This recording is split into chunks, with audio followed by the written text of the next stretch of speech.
Assalamualaikum warahmatullahi wabarakatuh. Waalaikumsalam warahmatullahi wabarakatuh.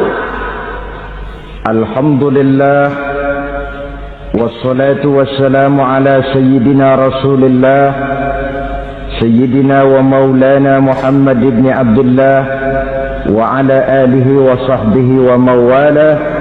La hawla wa la quwwata illa billah, amma ba'du.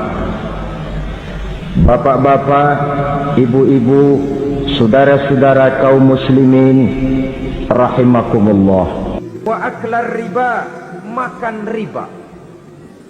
Hidup adalah tolong menolong. Bahasa kerennya take and give katanya. Saling memberi dan saling menerima. Nabi mengajarkan man kuraba kurbatan min kurabid dunya karaballahu lahu kurbatan min kurabi yaumal qiyamah wallahu fi aunil abdi madamal abdu fi auni akhihi. Siapa yang meringankan beban dari beban-beban yang dirita seseorang di dalam kehidupan dunia, Allah akan meringankan bebannya daripada beban-beban yang harus dipikulnya di hari kiamat nanti. Wallahu fi aunil abdi madamal abdu fi auni akhihi. Allah senantiasa akan menolong seorang hamba selama hamba itu masih mau menolong saudaranya. Allah selalu akan menolong seorang hamba selama hamba itu masih mau menolong saudaranya. Apabila kita sudah berpangku tangan terhadap kesulitan orang lain, biasanya pun pada saat kita mendapat kesulitan, kita akan sulit juga memperoleh pertolongan. Nah, riba alias renten, kedoknya adalah menolong orang, tapi sama juga bulu buntutnya dilepas, palanya dicekek. Menolong orang pada akhirnya menjadi beban bagi seseorang. Dan memang mencari orang-orang yang berada dalam posisi kesulitan. Biasanya di daerah-daerah di mana musim paceklik jadi lapangan kerja sulit, sedangkan urusan perut tidak bisa ditunda, akhirnya orang terjebak ke dalam rentenir, ke dalam riba, ke dalam renten, bunga berbunga, sehingga satu saat jumlah bunganya bisa lebih besar dari jumlah pinjaman pokoknya. Kemudian kalau juga ternyata tidak bisa dibayar, rumah jadi taruhan. Memang rumah satu-satunya, begitu rumah ditarik mulain camping. Bukankah pada akhirnya akan mewariskan kesengsaraan? Oleh karena itu, kepada kita berusahalah jangan berhubungan dengan rentenir, jangan makan renten dan riba. Kepada mereka yang melaksanakan riba, walaupun mendatangkan keuntungan materi, tapi percayalah harta yang didapat dengan jalan riba tidak akan membawa keberkahan. Manakala tidak membawa keberkahan, dia tidak akan mendatangkan ketenangan di dalam kehidupan kita. Oleh karenanya, memakan harta riba termasuk perbuatan yang merusak sendi-sendi kehidupan sosial, merusak kehidupan orang lain, merusak kehidupan masyarakat, tetangga, pergaulan, dan sebagainya. Merusak akidah dan keimanan, merusak amal perbuatan yang sudah kita kerjakan, merusak sendi-sendi kehidupan sosial, pendek kata, merusak segala hal di dalam kehidupan kita. Jauhilah olehmu 7 macam perkara yang merusak. Yang pertama, asyirku billah, menyekutukan Allah subhanahu wa ta'ala. Agama dimulai dari keyakinan, maka kehancuran agama selalu dimulai dari kehancuran keyakinan, iman atau akidah yang dimiliki oleh seseorang. Dan untuk menghancurkan nilai-nilai iman yang kita miliki ini, orang rasanya tidak akan menghantam kita dengan peluru kendali, Orang tidak akan mengirimkan nuklir ke sini. Orang tidak juga akan mengirimkan satuan militernya ke sini untuk menghancurkan nilai-nilai iman, dibanjiri kita dengan paham-paham yang merusak dan mendangkalkan akidah. Baik ia bernama materialisme, baik ia bernama sekularisme, baik ia bernama banjirnya maksiat dan munkarat, baik ia bernama banjirnya peradaban dan kebudayaan yang menghancurkan moral daripada anak-anak kita, sedikit demi sedikit melenturkan dan melunturkan nilai-nilai keimanan kita, untuk kemudian pada waktunya nilai iman itu akan bertukar dan berganti menjadi nilai syirik kepada Allah Subhanahu wa ta'ala. Atau pada sisi lain, menjadikan yang selain Allah sebagai tujuan akhir daripada kehidupan kita.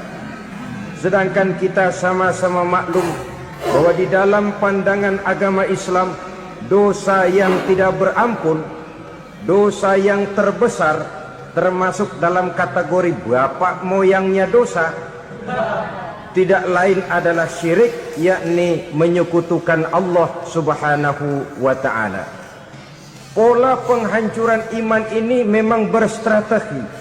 Ditawarkan kita kepada paham materialisme, paham kebendaan, di mana otak menempati urutan sebagai ranking pertama, Tuhan jatuh pada urutan kedua.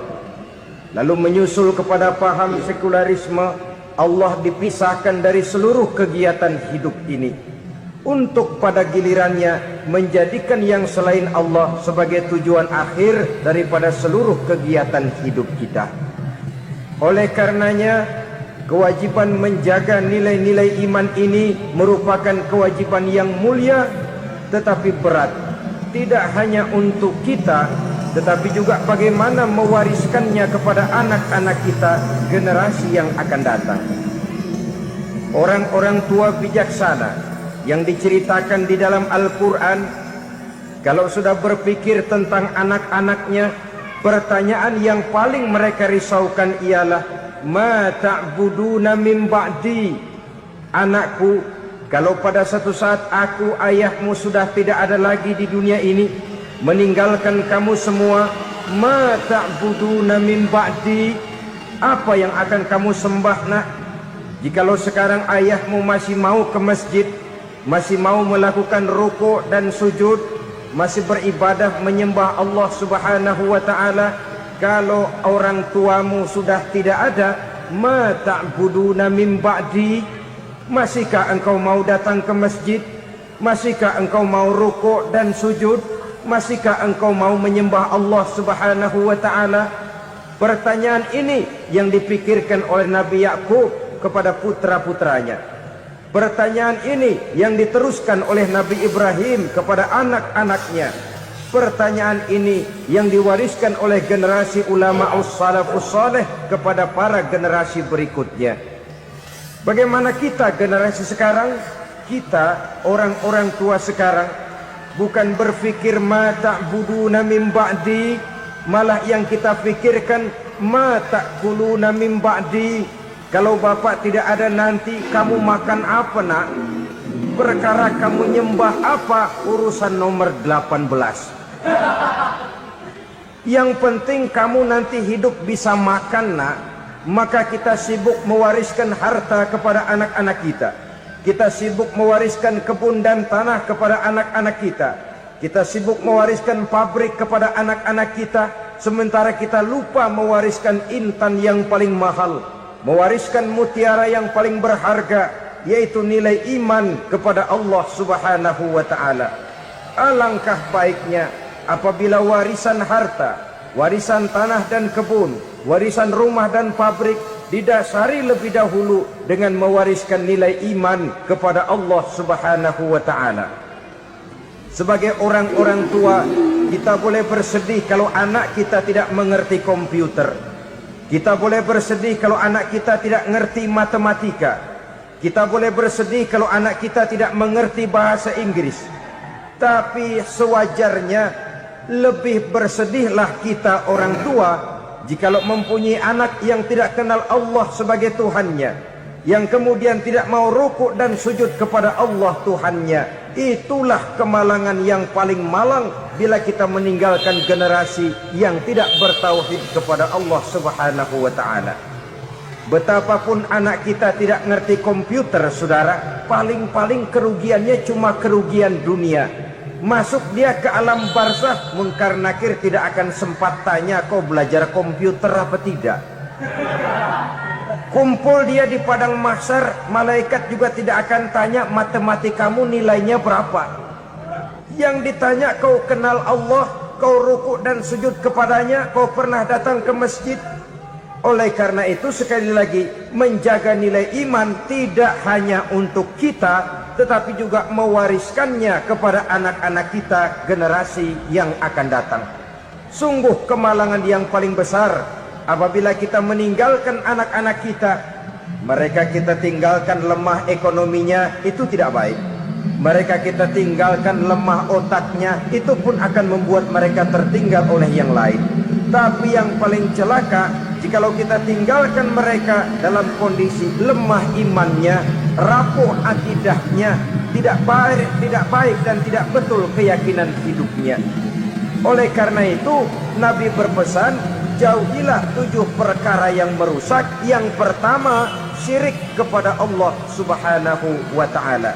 Menyekutukan Allah baik dalam ucapan, dalam keyakinan, ataupun dalam perbuatan. Ini perkara pertama yang termasuk 7 perusak besar di dalam kehidupan.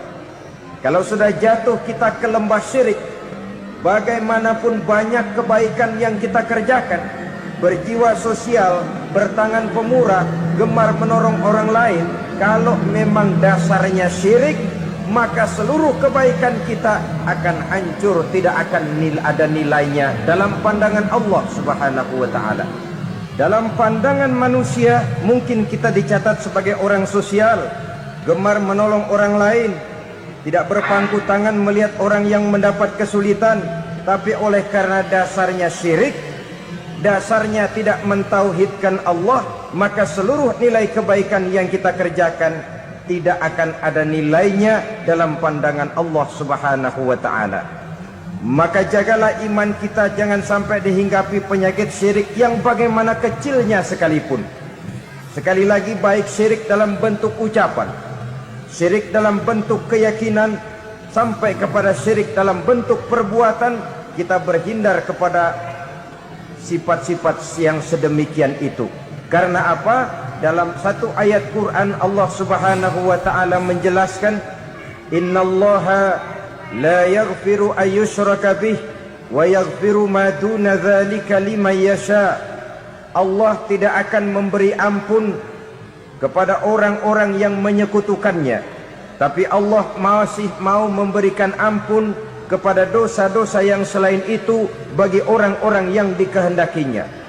Dosa selain syirik, apabila kita bertaubat, Allah masih mau mengampuni. Tapi kalau sudah jatuh ke tempat syirik, itu sudah dosa yang tidak berampun. Taubatnya tidak lain melepas syirik, kembali kepada tauhid, berkeyakinan bahwa hanya ada Allah Subhanahu wa ta'ala, Tuhan satu-satunya, yang lam yalid walam yulad walam yakul lahu kufuwan ahad.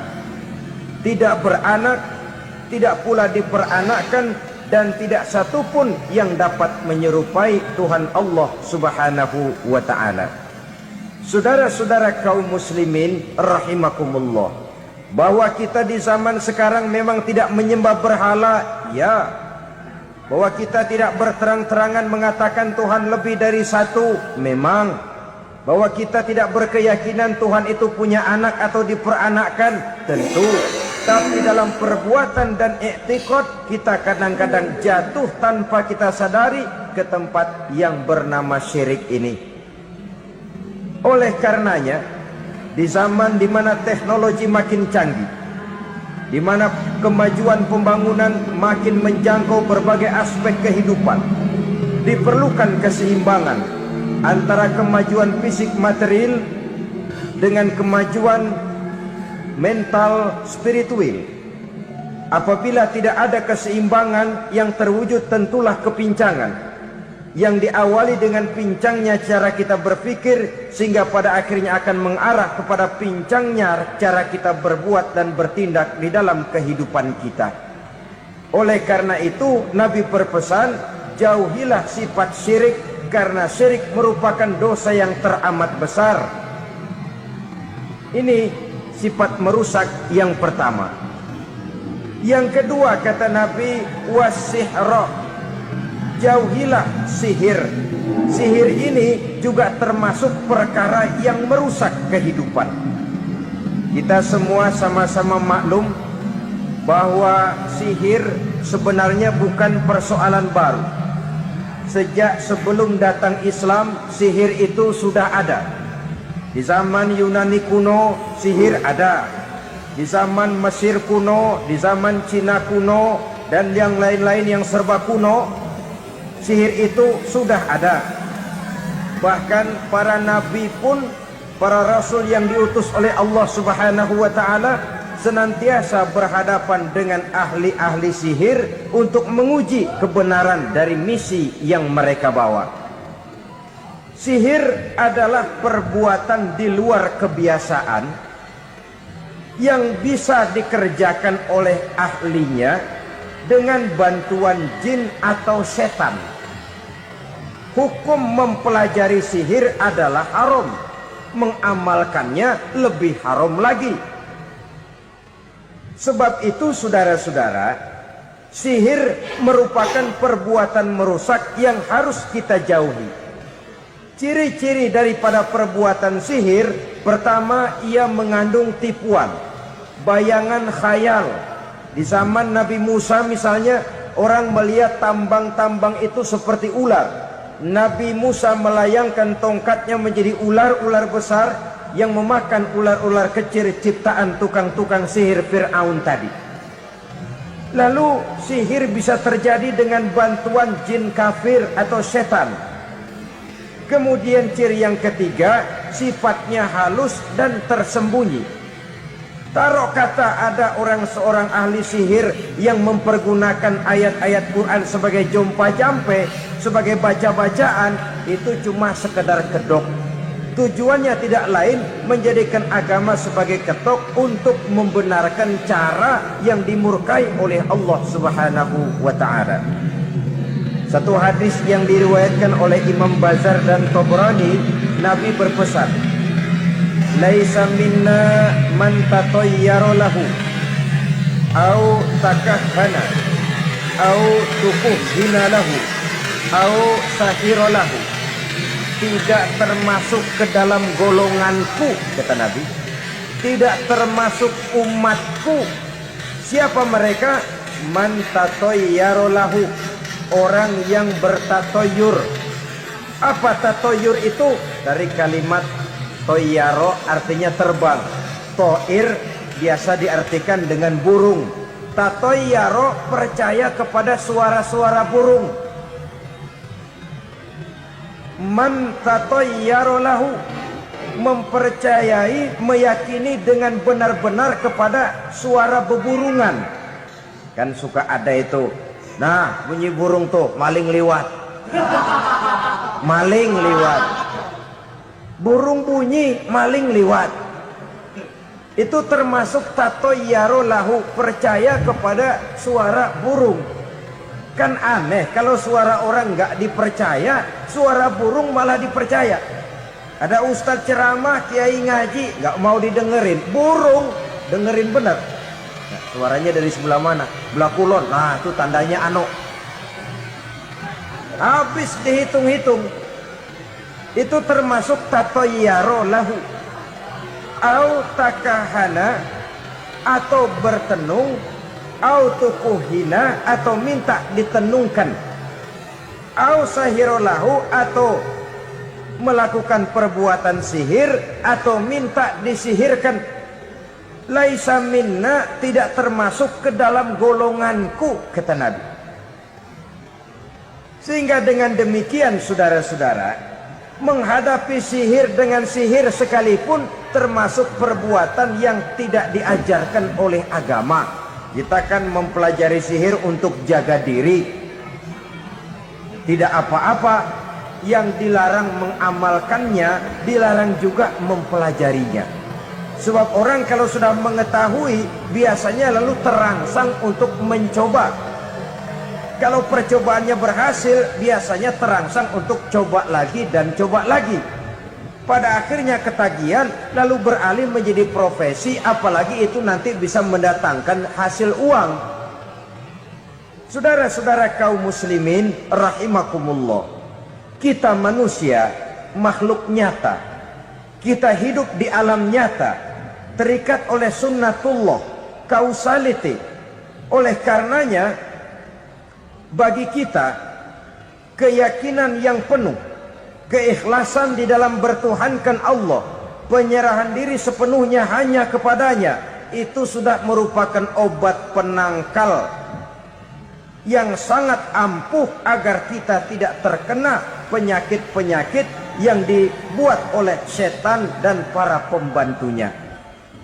Hingga beberapa ayat Quran mengajarkan, misalnya a'udzu bikalimatillahi tammati min syarri ma khalaq, atau bismillazi la yadurru ma'asmihi syai'un fil ardi wala fis sama, dengan menyebut nama Allah yang tidak bisa mendatangkan bahaya sedikit pun, dari baik yang datang dari langit maupun yang datang dari bumi. Jiwa yang kosong dari keyakinan yang penuh kepada Allah, jiwa yang penuh was-was dan ragu-ragu, itu yang mudah terserang oleh penyakit-penyakit yang dikerjakan oleh para tukang-tukang sihir, yaitu oleh setan dan seluruh para pembantunya. Kemudian hadis kedua yang diriwayatkan oleh Imam Ibnu Hibban, Nabi bersabda, la yadkhulul jannata mudminu khamrin wala mu'minu bisihrin wala qati'u rahmin. Tidak masuk surga. Ini Nabi yang bilang, tidak masuk surga. Siapa itu? Pertama, mudminu khamrin, orang yang berkekalan dalam mabuk. Selalu mudminun itu sudah menjadi perbuatan rutinnya, tidak kapok-kapoknya, teler seumur hidup.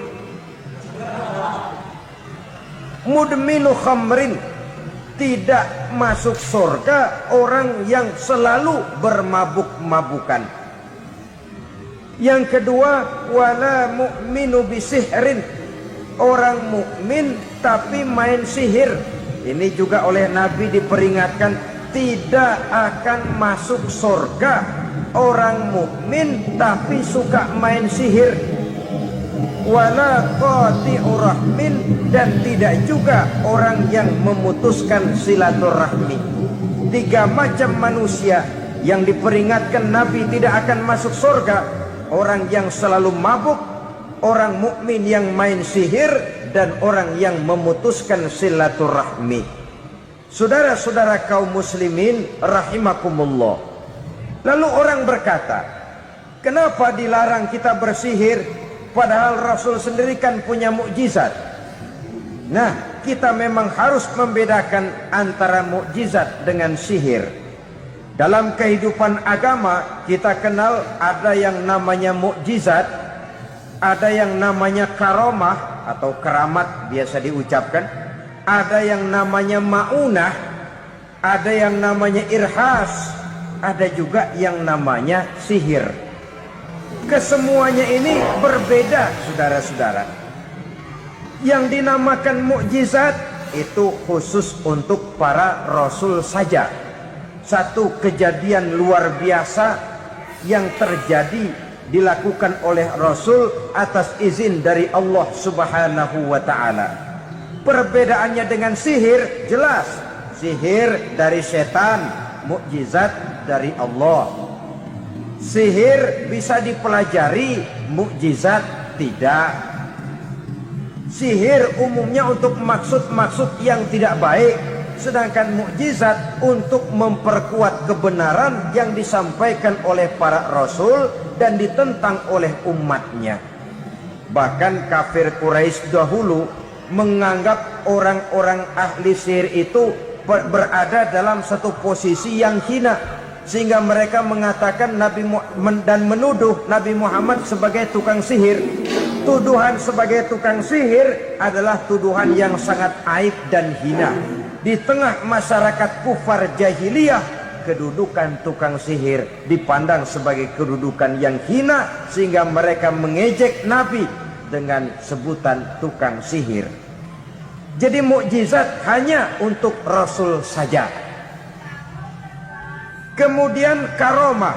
Karomah ini asal kata dari karomah, kehormatan, kemuliaan yang diberikan Allah kepada hamba-hambanya yang rajin mendekatkan diri kepadanya.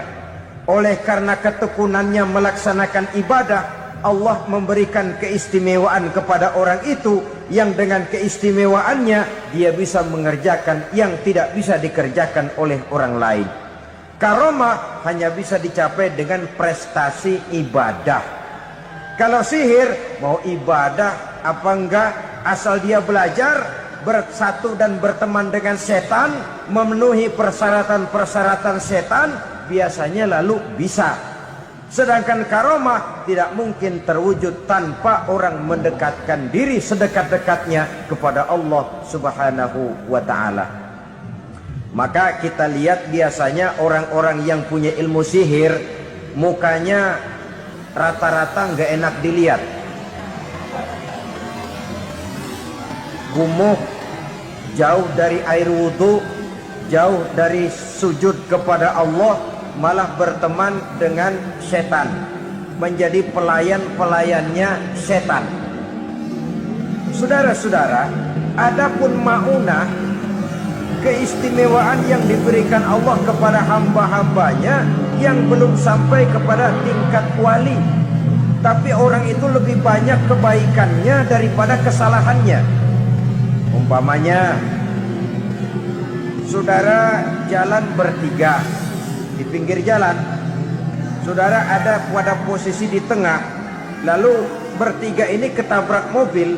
Menurut perhitungan saudara mati lebih dahulu, tapi terjadi hal yang aneh, dua teman saudara mati, saudara malah cuma luka dan lecet sedikit saja. Apa itu?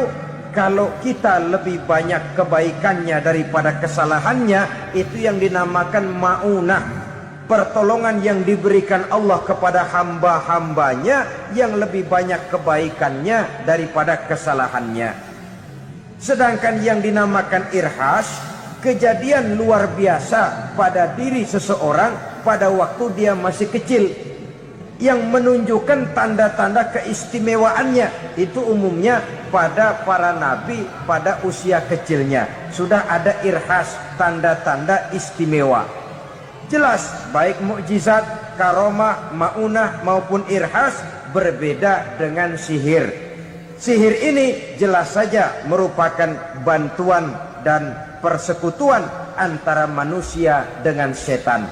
Padahal setan, kata Allah dalam Al-Quran, innahu lakum aduwwum mubin, sesungguhnya setan bagi kamu adalah musuh yang sangat jelas. Saudara-saudara kaum muslimin rahimakumullah, di zaman sekarang dalam menghadapi beban kehidupan yang makin pelik, menghadapi stres yang tidak kunjung selesai, menghadapi persoalan-persoalan yang teramat berat, orang sering mencari jalan keluar kepada hal-hal yang menurut pendapatnya bisa meringankan beban moralnya itu. Pergilah dia mencari sesuatu yang dapat meringankan bebannya. Dan tidak jarang yang jatuh ke pangkuan tukang-tukang tenung, ke pangkuan tukang-tukang sihir, yang mereka itu oleh Quran dijelaskan kadzabal munajjimun walau sodaku. Tukang-tukang tenung, tukang-tukang sihir, mereka itu bohong walaupun benar. Maksudnya bohong walaupun benar, artinya kalau yang mereka kerjakan benar, itu sih kebenaran.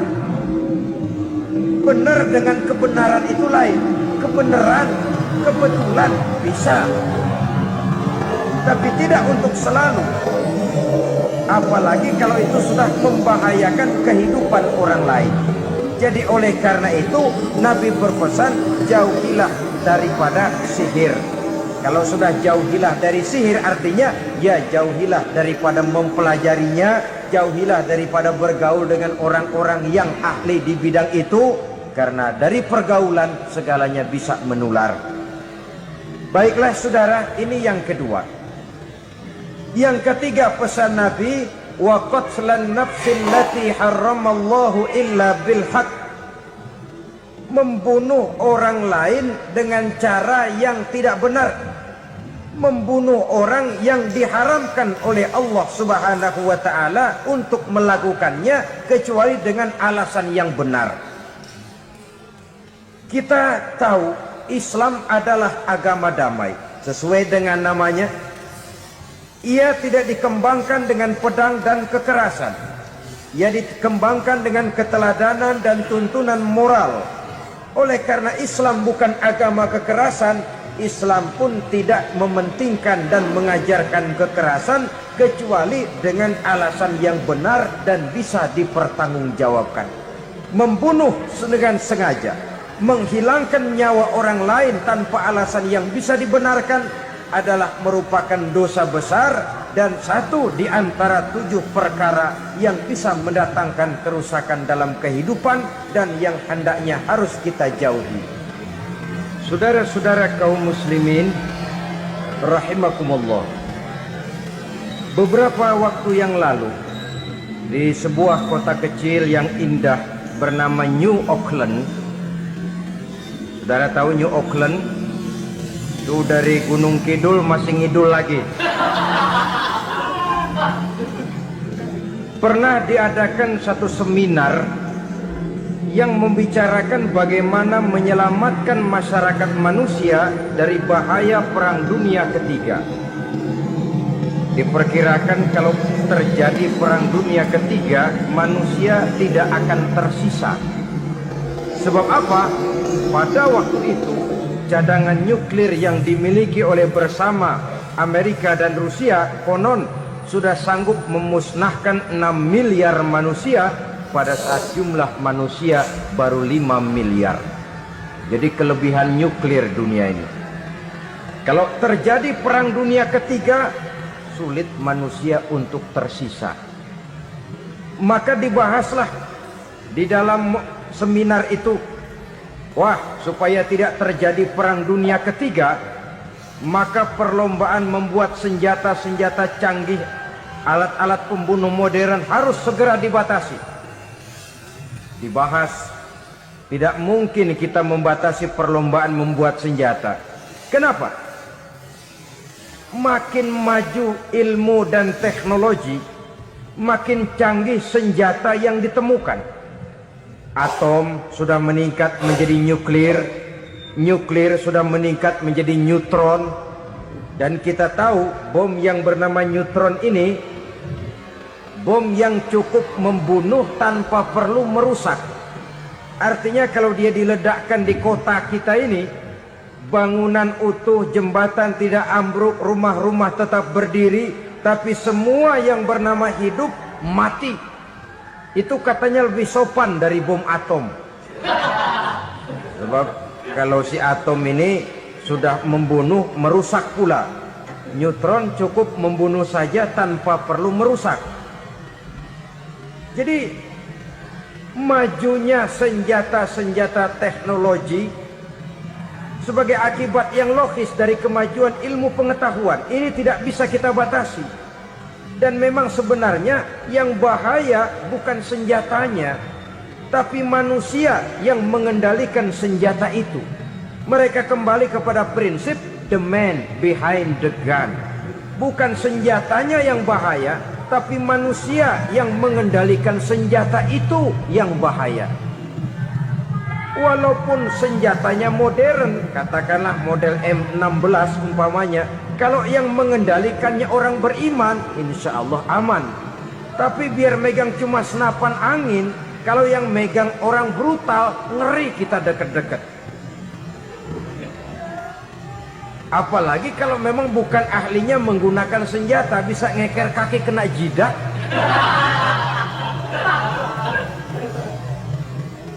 Mereka kembali kepada prinsip lama yang tetap baru. Bukan senjatanya yang harus dibatasi, manusia yang mengendalikan senjata itu yang perlu dibicarakan. Nah, kalau begitu, agar manusia tidak mempergunakan senjata sewenang-wenang, apa yang harus kita lakukan?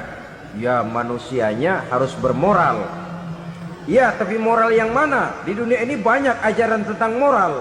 Itu pun mudah saja. Di sini kan kita undang saja ahli dari berbagai agama untuk membicarakan konsep perdamaian menurut agamanya masing-masing. Baik, setuju itu? Setuju. Maka tampillah para ahli agama, mereka kembali kepada prinsip moral daripada konsep yang terkandung di dalam ajaran agama untuk menegakkan perdamaian.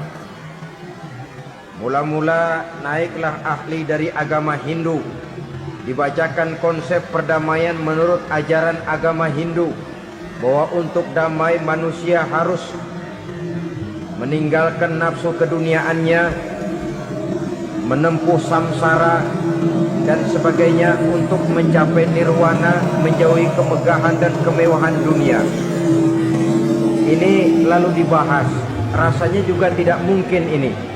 Kemudian dari agama Nasrani, bahwa untuk damai manusia harus menciptakan sifat kasih sayang. Kalau ditampar pipi kiri, berikan pipi yang kanan. Kalau diberikan selendang, berikan baju. Nanti orang kasihan, lalu dia tidak akan nampar lagi. Ketika ini dibahas, ternyata rasanya pun tidak mungkin bisa diterima. Karena apa? Di zaman sekarang orang ditampar pipi kiri, dikasih pipi kanan. Bukan kasihan, gemes. Damai belum tentu, bonyok udah jelas.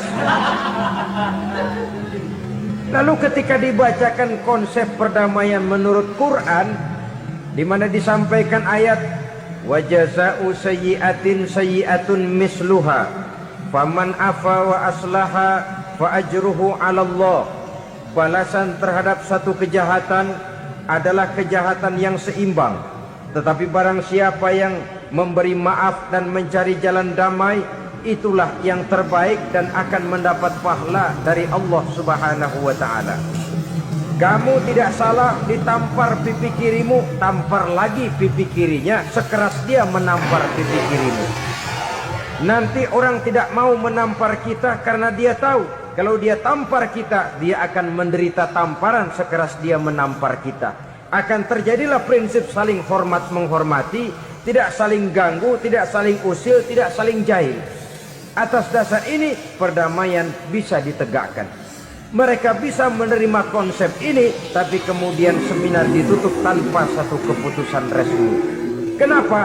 Terus terang mereka kagum dengan konsep Islam, tapi sentimen lama terhadap nilai-nilai Islam telah menutup mata mereka untuk menerima kebenaran dari ajaran Al-Quranul Karim.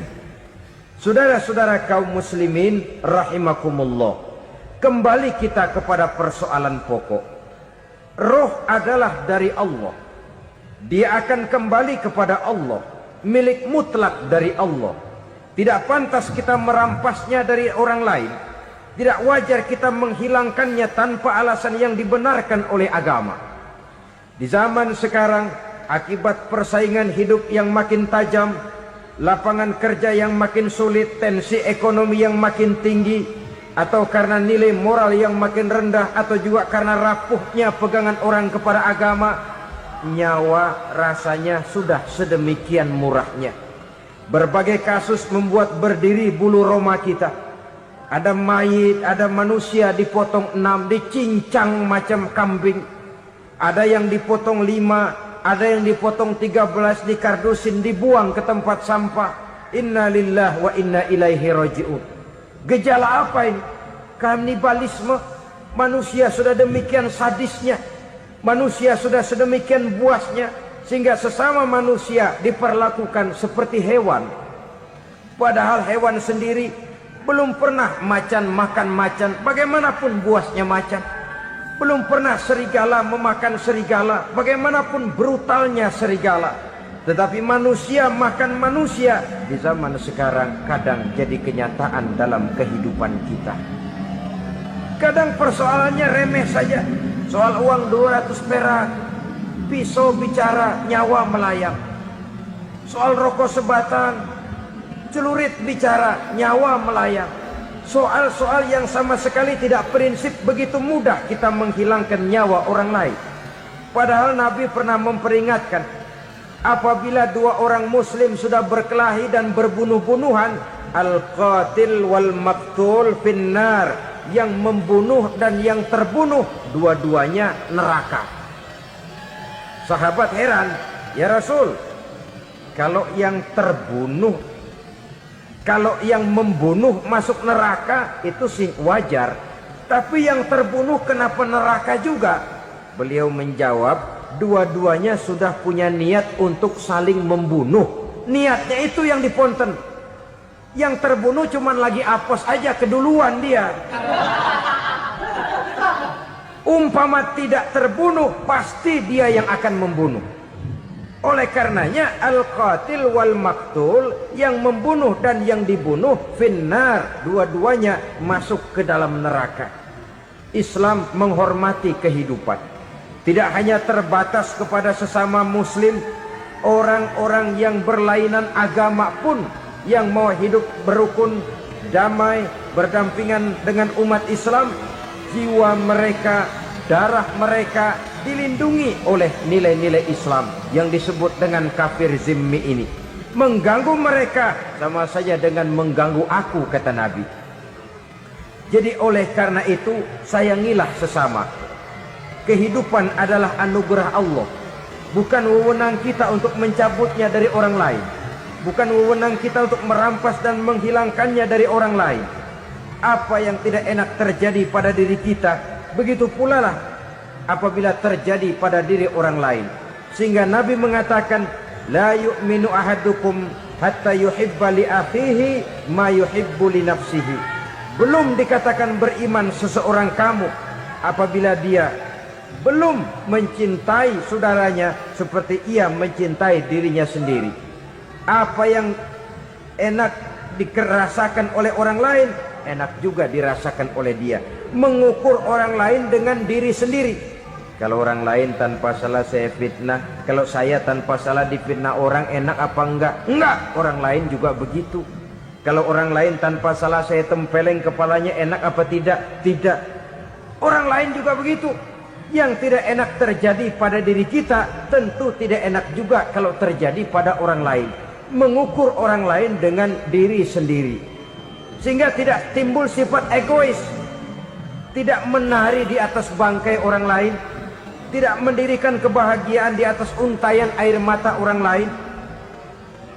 Sehingga dengan demikian saudara-saudara, dia bisa menghormati kehidupan, menghormati orang lain sebagaimana dia ingin dihormati. Inilah perbuatan ketiga yang merusak, membunuh orang lain dengan yang diharamkan Allah tanpa alasan yang benar. Yang ketiga. Kemudian yang keempat, perbuatan merusak wa aklar riba, makan riba. Hidup adalah tolong menolong. Bahasa kerennya take and give katanya. Saling memberi dan saling menerima. Nabi mengajarkan, man kuraba kurbatan min kurabid dunia karaballahu lahu kurbatan min kurabi yaumal qiyamah. Wallahu fi aunil abdi madamal abdu fi auni akhihi. Siapa yang meringankan beban dari beban-beban yang diderita seseorang di dalam kehidupan dunia, Allah akan meringankan bebannya daripada beban-beban yang harus dipikulnya di hari kiamat nanti. Wallahu fi aunil abdi madamal abdu fi auni akhihi. Allah senantiasa akan menolong seorang hamba selama hamba itu masih mau menolong saudaranya. Allah selalu akan menolong seorang hamba selama hamba itu masih mau menolong saudaranya. Apabila kita sudah berpangku tangan terhadap kesulitan orang lain, biasanya pun pada saat kita mendapat kesulitan, kita akan sulit juga memperoleh pertolongan. Nah, riba alias renten, kedoknya adalah menolong orang, tapi sama juga bulu buntutnya dilepas, palanya dicekek. Menolong orang pada akhirnya menjadi beban bagi seseorang, dan memang mencari orang-orang yang berada dalam posisi kesulitan. Biasanya di daerah-daerah di mana musim paceklik, jadi lapangan kerja sulit, sedangkan urusan perut tidak bisa ditunda. Akhirnya orang terjebak ke dalam rentenir, ke dalam riba, ke dalam renten. Bunga berbunga, sehingga satu saat jumlah bunganya bisa lebih besar dari jumlah pinjaman pokoknya. Kemudian kalau juga ternyata tidak bisa dibayar, rumah jadi taruhan. Memang rumah satu-satunya, begitu rumah ditarik mulain camping.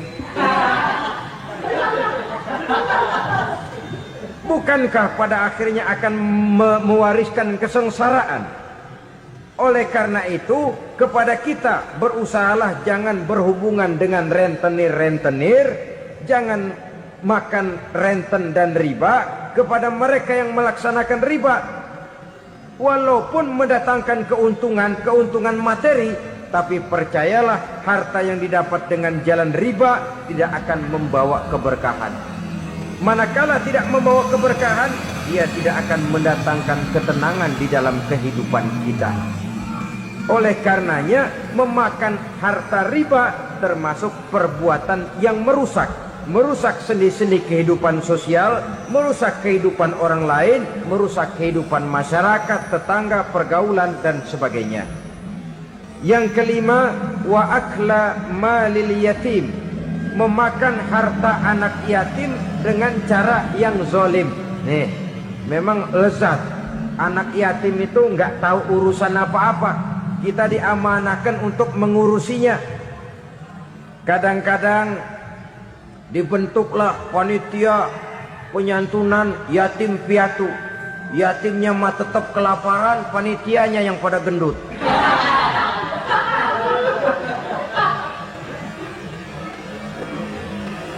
Padahal memakan harta anak yatim termasuk perbuatan dosa besar. Dan menjantuni yatim merupakan perbuatan mulia. Nabi mengatakan, ana wa kafilul yatim kahataini yaumal qiyamah. Aku dan orang-orang yang menyantuni anak yatim seperti dua jari ini pada hari kiamat nanti. Dekat sekali.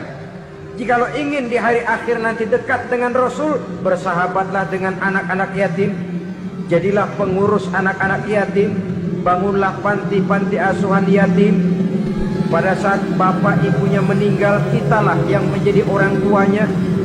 Bahkan sedemikian besar perhatian Islam terhadap anak-anak yatim ini, sehingga Quran memberikan peringatan, ara'aital ladzi yukadzibu biddin fadzalikal ladzi yad'ul yatim wa la yahuddu ala ta'amil miskin. Tahukah kamu siapa orang yang mendustakan agama? Beragama tapi dianggap dusta, solatnya dusta, puasanya dusta, karena agamanya sudah berdusta. Siapa mereka? Fadzalikal ladzi yad'ul yatim, orang yang menyia-nyiakan anak yatim. Wala yahuddu ala ta'amil miskin, dan tidak pernah memberi makan kepada orang-orang yang menderita kemiskinan. Menyia-nyiakan, meninggalkan anak yatim termasuk perbuatan yang divonis kita sebagai orang yang mendustakan agama. Saudara-saudara kaum muslimin rahimakumullah, maka sangat dicela mengeksploitir anak-anak yatim, menjadikan mereka sebagai kedok untuk mencari kekayaan pribadi. Tetapi jikalau ikhlas, ganjarannya sangat besar, nilai pahalanya sangat besar. Menyantuni yatim tidak hanya setahun sekali. Kalau Muharram pakai istilah lebaran yatim, dibentuklah panitia, diberilah beras, uang 45.000 rupiah, alhamdulillah. Tapi jangan lupa, si yatim tidak hidup cuma satu hari. Dia tidak hidup cuma di bulan Muharram saja, dia hidup 12 bulan dalam setahun. Sebagaimana anak-anak yang lain, dia juga berhak punya masa depan. Dia juga berhak menikmati bangku sekolah. Dia berhak mengenyam arti dan makna pendidikan. Dia berhak membekali diri dengan ilmu dan pengetahuan seperti halnya anak-anak yang lain.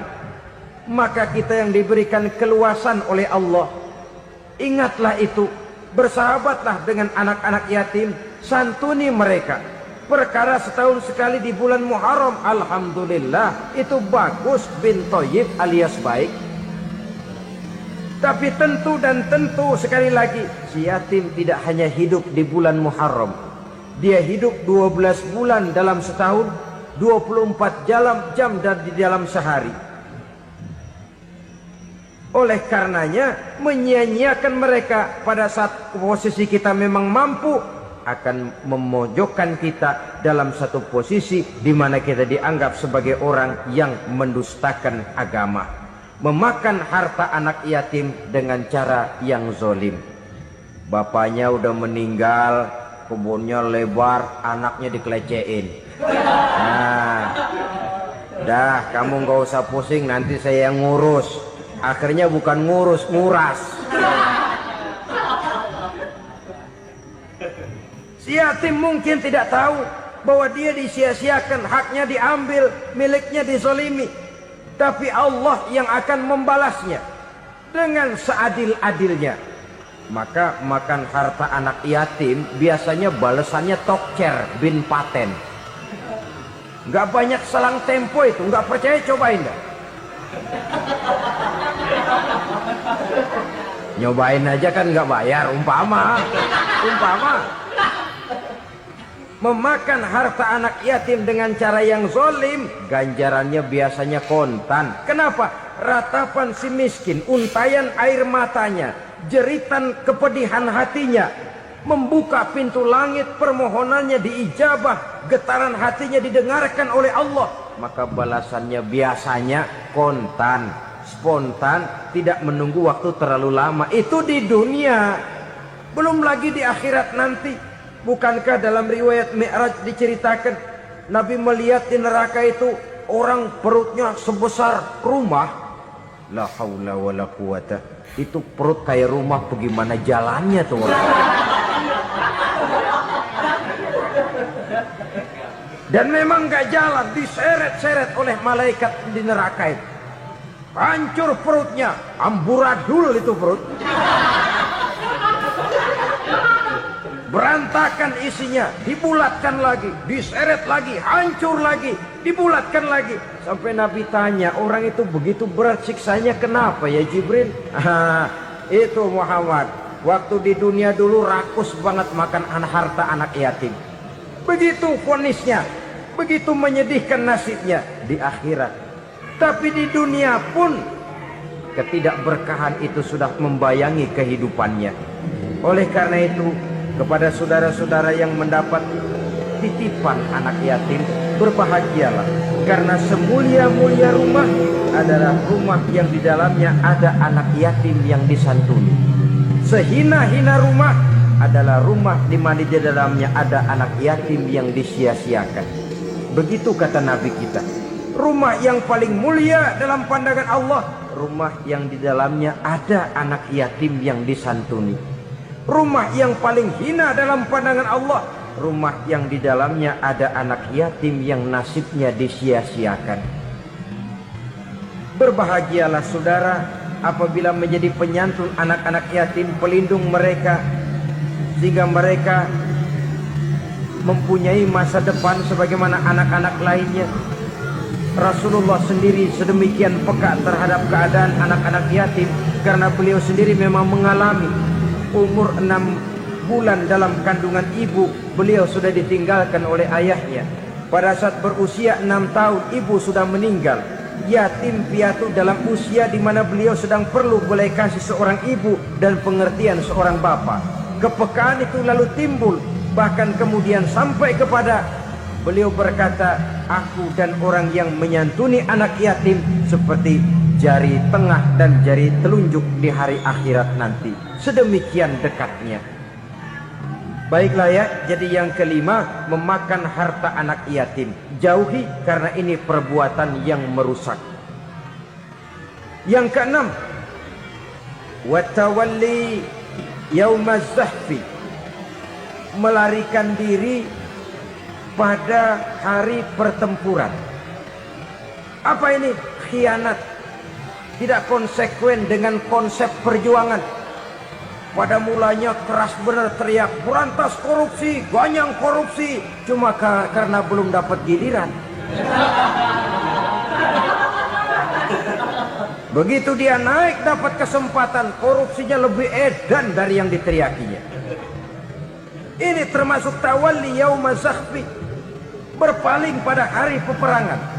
Di saat menghadapi musuh, kalau belum kelihatan musuh, teriaknya nyaring bener. Jangan takut demi kebenaran sampai titik darah yang paling penghabisan. Musuh belum kelihatan.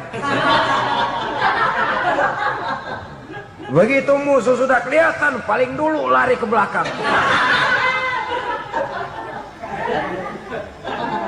Kalau diajak berjuang ada saja alasannya. Sehingga Quran memberikan peringatan kepada kita semua. Mengapa kamu ini berat? Kalau sudah diajak berjuang di jalan Allah, kakimu seperti terhunjam berakar di perut bumi. Berat untuk melangkah berjuang. Lari dari pertempuran tidak konsekuen dengan konsepsi perjuangan. Mau enaknya saja. Dalam kondisi yang sulit lalu berpangku tangan. Ini termasuk ciri munafik yang di dalam Al-Quran disindir dengan bahasa kullama adha'a lahum masyaufi wa iza azlama alaihim qamu. Waktu terang mereka jalan, giliran gelap mereka mandek. Artinya, maksudnya, kalau giliran ada untungnya aja, rame-rame teriak Islam. Tapi begitu diminta berjuang, dituntut berkorban, rame-rame mundur. Waktu dilihat di Islam ada untungnya, rame-rame teriak Islam. Pak, saya Islam banget, Pak. KTP saya Islam, Pak. Pokoknya Islam banget dah. Tapi ketika diminta berjuang, dituntut sedikit berkorban, rame-rame mengundurkan diri. Tahun 65 PKI berontak.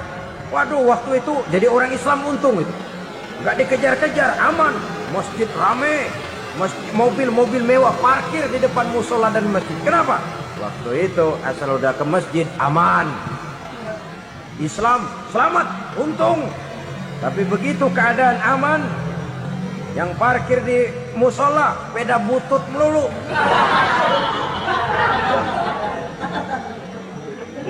Waktu terang mereka jalan, waktu gelap mereka berhenti. Assalamualaikum warahmatullahi wabarakatuh. Alhamdulillahi rabbil alamin. Wa bihi nasta'inu ala umuri dunya waddin. Salatu wassalamu ala asyrafil anbiya wal mursalin. Sayyidina wa maulana Muhammadin wa ala alihi wa sahbihi ajma'in, amma ba'du. Pada pertemuan kali ini secara khusus kita akan membicarakan tentang puasa ini. Kita akan mulai dari yang pertama, puasa sunnah. Sebagaimana yang kita maklum, sunnah adalah satu perbuatan yang apabila kita kerjakan berpahala, tapi apabila kita tinggalkan tidak merupakan dosa. Hanya saja ia merupakan barometer dan ukuran daripada orang-orang yang cinta kepada sunnah itu sendiri. Ada banyak jenis puasa sunnah ini. Yang pertama, puasa sunnah di bulan Muharram. Rasulullah sallallahu alaihi wasallam bersabda, afdalus siyami ba'da Ramadan Syahrullahil Muharram, wa afdalus salati ba'dal faridah salatul lail. Diriwayatkan oleh Muslim dari Abi Hurairah. Puasa yang paling utama sesudah puasa Ramadan tidak lain adalah puasa di bulan Muharram. Dan solat yang paling afdol sesudah solat yang wajib adalah solat pada sepertiga malam yang akhir. Puasa di bulan Muharram merupakan puasa sunnah dan mempunyai nilai yang sangat besar dalam pandangan Allah Subhanahu wa ta'ala. Buat mereka yang mampu melaksanakan puasa sunnah di bulan Muharram ini, boleh melaksanakannya selama 10 hari. Hari yang pertama boleh juga 3 hari saja, atau setidak-tidaknya 1 hari daripada bulan Muharram. Yang kedua, puasa 10 hari daripada bulan Zulhijjah. Karena bulan Zulhijjah ini memang termasuk bulan yang dimuliakan oleh Allah Subhanahu wa ta'ala. Pertama, di sana ada hari Tarwiyah, ada hari Arafah, ada hari kurban, ada talbiyah, ada pelaksanaan haji dengan segala manasiknya. Maka puasa sunnah di bulan Zulhijjah merupakan amalan yang sangat utama dan besar pahalanya dalam pandangan Allah Azza wa Jalla. Sebagian ulama menjelaskan, man shoma hazihil ayyam akramahullahu bi asri asya'in. Siapa orang yang melaksanakan ibadah puasa sunnah pada hari-hari 10 di bulan Zulhijjah ini, Allah Subhanahu wa ta'ala akan memuliakannya dengan 10 macam perkara. Saudara, ini keuntungannya. Yang pertama, orang yang puasa di hari-hari 10 bulan Zulhijjah diberikan al-barakah fi umrihi, diberikan keberkahan pada umurnya. Setiap kita ingin memperoleh umur yang berkah. Umur yang berkah itu yang bagaimana? Apa yang jumlahnya panjang?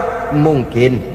Tetapi yang jelas, umur yang berkah ini adalah umur yang bisa dipertanggungjawabkan di hadapan Allah Subhanahu wa ta'ala. Artinya, umur yang diisi penuh dengan kebajikan, umur yang diisi dengan segala macam kegiatan ibadah, dan umur yang dengan demikian sungguh pun kita sudah mati, jasad terkubur dalam tanah, nama kita akan tetap hidup, dikenal orang oleh karena kebajikan yang kita kerjakan. Saya kira akan lebih merupakan azab ketimbang nikmat kalau orang diberikan umur panjang tapi hanya untuk menumpuk-numpuk dosa saja. Kan lebih baik mana? Umur pendek banyak pahala, umur panjang banyak dosa. Lebih baik mana? Saya yakin yang paling baik tentu umur panjang banyak pahala. Paling sial umur pendek dosa melulu. Sudah diberikan umur pendek tidak seberapa, dosa berlipat ganda. Itu kalau orang kampung bilang tekor namanya. Rugi. Umur pendek hanya untuk menumpuk-numpuk dosa. Boleh jadi kalau umat-umat zaman dulu, saudara, mereka diberikan umur panjang. Nabi Adam, kita tahu Nabi Adam itu 2000 tahun umurnya. Nabi Nuh 950 tahun. Umatnya ya rata-rata segitu itu. Nah, kalau mereka misalnya punya umur 800 tahun, lalu 200 tahun mereka melakukan dosa, kan masih punya restan 600 tahun untuk taubat. Karena umurnya diberikan jatah panjang. Kita ini oleh Allah Subhanahu wa ta'ala, umat Nabi Muhammad ini umurnya pendek-pendek. Kalau nyontoh Nabi 63 tahun saja. Kalau diberikan 70 tahun umur kita sekarang, itu sudah dapat jatah lebih 7 tahun. Alhamdulillah bahwa Allah memberikan saat-saat, waktu-waktu, tempat-tempat yang punya nilai istimewa, sehingga umur yang pendek ini bisa bernilai panjang, nilai ibadahnya bisa bernilai pahala seperti umat yang berumur panjang dahulu itu. Karena itu manfaatkan umur dengan baik, dan salah satu keberkahan daripada umur akan datang dengan melaksanakan ibadah puasa sunnah. Ini yang pertama. Yang kedua, az-ziyadatu fi malihi, berikan tambahan hartanya, menjadi orang kaya. Kaya apa? Kaya hati setidak-tidaknya. Karena dengan tekun dan rajin melaksanakan ibadah puasa, yang segera tertanam dalam jiwa seseorang merasakan cukup di dalam kehidupan. Itulah dia orang yang paling kaya, orang yang hidupnya paling cukup. Kalau orang sudah merasa cukup dalam hidupnya, maka itulah dia orang yang kaya. Saudara-saudara kaum muslimin rahimakumullah, puasa sunnah memberikan tambahan harta, usahanya berkembang, dengan demikian membawa keberkahan, hartanya makin bertambah, akan menunjang ibadahnya kepada Allah, lebih memantapkan dan membawa ketenangan dalam hidupnya. Itu termasuk berkahnya melaksanakan puasa sunnah itu. Yang ketiga, al-hifzu fi iyalihi, diberikan penjagaan, perlindungan terhadap keluarganya, anaknya sehat, sanak famili dan handai tolannya terjaga dan terpelihara dari segala malapetaka, dari segala mara bahaya, kesehatannya terjamin dan terpelihara. Itu sudah merupakan modal yang sangat besar di dalam kita mengarungi kehidupan. Sebab rasanya sulit untuk bahagia, duit kita banyak sekali, usaha kita selalu mendatangkan untung yang berlipat ganda. Tapi sebentar-sebentar anak kita sakit, yang ampek, yang korengan, yang kena musibah, ndak karu-karuan sakit, berobat sampai jutaan rupiah. Itu kan sudah tidak membawa kebahagiaan. Uang masuk yang begitu banyak jumlahnya, habis akhirnya untuk berobat saja. Sebenarnya hitung-hitung ya seri-seri juga. Usaha berhasil, duit banyak, habis untuk berobat. Lah sama juga saudara-saudara. Jadi dengan demikian, biar duit kita banyak, asal keluarga pada sehat saja, udah enak bener itu. Duit banyak, ekonomi cukup, keluarga sehat, nikmat rasanya menjalani kehidupan ini. Yang kiamat sudah duit kagak barang seperak, keluarga ampek semua. Kiamat sudah. Saudara hadirin yang saya hormati, jadi yang ketiga, Allah memberikan pemeliharaan terhadap keluarganya. Satu kali orang dipelihara Allah, tidak satu kekuatan pun yang bisa mencelakakan. Satu kali orang disengsarakan Allah, tidak satu tenaga pun yang mampu menyelamatkannya. Itulah sebabnya perlindungan Allah, pemeliharaan Allah terhadap diri dan keluarga sangat kita perlukan di dalam kehidupan ini. Dengan melaksanakan ibadah puasa, kita mendekatkan diri kepada Allah. Dengan dekat kepada Allah, maka Allah pun dekat kepada kita.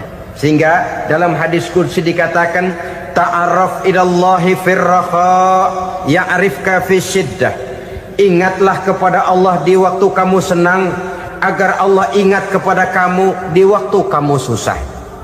Yang kita laksanakan kadang-kadang sebaliknya. Waktu susah kita ingat Allah, waktu senang kita lupa Allah. Akhirnya nanti pada waktu kita melarat, kebelangsak, susah dan sebagainya, pertolongan tidak akan datang kepada kita. Benar, ta'aruf ilallah firraha ya'rifka fisyiddah. Ingatlah kepada Allah di waktu kamu susah, ingatlah kepada Allah di waktu kamu senang, agar Allah ingat kepadamu di waktu kamu mendapat kesusahan. Umumnya watak manusia memang kalau sudah dapat susah, ingat kepada Allah waktu duduk, waktu berbaring, sambil tidur, dalam segala keadaan Allah disebutnya, Allah dimintakan pertolongannya. Tapi dikala dia berada pada posisi di atas angin, merasa senang, bahagia, Allah terlupakan. Saudara-saudara kaum muslimin, itu yang ketiga. Yang keempat, at-takfiru li sayyiatihi, Orang yang melaksanakan puasa sunnah itu diampuni segala dosa dan kesalahan yang telah dilakukannya. Dan yang kelima, at-tad'ifu li hasanatihi, diberikan balasan yang berlipat ganda dari segala kebaikan yang dikerjakannya. 1 berbalas 7, 7 bisa berbalas 10, 10 masih berbalas 100, masih ditambah dengan wallahu yudha'ifu liman yasha. Allah melipat gandakan pahala orang-orang yang dikehendakinya. Maka carilah satu kebaikan yang apabila kita kerjakan, dosa akan dihapus dan nilai pahalanya menjadi berlipat ganda. 1 kali kita bekerja, 2-3 bisa kita raih dan kita jangkau. Yang keenam, orang yang melaksanakan puasa sunnah di bulan Zulhijjah, at-tashil li sakarati mautihi, diberikan kemudahan pada saat menghadapi sakaratul maut. Maut a mysterious problem. Dia adalah pintu yang setiap orang pasti akan memasukinya. Bahwa mati adalah mati, itu semua kita tahu. Tapi hakikat orang pada saat menghadapi mati itu kan berbeda-beda. Ada yang matinya itu gampang sekali, persis orang tidur saja, tidak nampak gelisah, tidak bikin susah yang hidup, tidak gelimpangan di tempat tidur, persis seperti orang mau tidur saja. Ada yang sulit sekali menghadapi sakaratul maut, gelimpangan di tempat tidur, bikin bingung orang yang nunggu, kadang-kadang seperti kerbau digorok lehernya. Saudara-saudara, sulit menghadapi sakaratul maut. Oleh karena itu Rasulullah sallallahu alaihi wasallam sering beliau itu kalau berdoa membaca Allahumma hawin alayya fi sakaratil maut. Ya Allah, mudahkan saya di dalam menghadapi sakaratul maut. Rasulullah saja, saudara, orang yang ibadahnya paling banyak, orang yang hatinya paling bersih, orang yang akhlaknya paling luhur, masih berdoa semacam ini. Mohon dimudahkan oleh Allah agar mudah menghadapi sakaratul maut. Apalagi kita, terus terang kita ini paling-paling kelas mukhtalid, bangsa ama pahala mau ama dosa doyan. Lebih perlu lagi menghadapi sakaratul maut, sehingga apabila malaikat maut datang menjemput nyawa kita, dimudahkan, jangan dibikin sulit, supaya mudah. Jadilah orang baik-baik. Biasanya kalau banyak yang mati, malaikat maut juga kali main-mainin dulu tuh orang, utak-atik, ditakut-takutin dan segala macam. Saudara hadirin yang saya hormati, maka menghadapi sakaratul maut ini merupakan kunci. Apakah seseorang bisa husnul khatimah atau bisa su'ul khatimah? Salah satu jalan untuk memudahkan diri menghadapi sakaratul maut, melaksanakan puasa sunnah di bulan Zulhijjah ini. Yang ketujuh, ad-diya'u li zulumati qabrihi, diberikan terang di alam kuburnya.